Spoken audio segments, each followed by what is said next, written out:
कोई उठता है सैयदना सिद्दीक़ अकबर को गालियाँ देता है, तो कोई उठता है बदले में कहता है अच्छा तुमने सिद्दीक़ अकबर को गाली दी, हम उनको मानने वाले हैं, चलो ठीक है तुम इमाम हुसैन को ज़्यादा मानते हो ना, फिर हम उनकी गुस्ताखी करेंगे। एक ने उधर से चबल मारी और एक इधर से उठ के कुछ चबल मार देता है। बाकायदा किताबें लिखी गई हमारे मुल्क के अंदर कि हज़रत इमाम हुसैन से तो ज़ियाउल हक़ ही बेहतर है। वो फिर उस पर पर्चा हुआ, मरदूद जेल के अंदर ही मर गया। दौर दौरा है फितनों का। अभी फैसलाबाद में इसी हफ्ते एक खातून ने, बुढ़ी माई ने नबूवत का दावा कर दिया है। कहती मैं नबी हूँ, मुझसे अल्लाह बातें करता है, मेरे पास जिब्रील आते हैं तो मुझे मानो।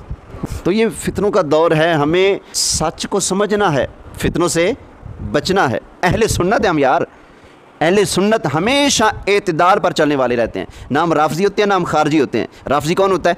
अहले बैत को माने, सहाबा को छोड़ दे। खारजी कौन होता है? नासबी कौन होता है?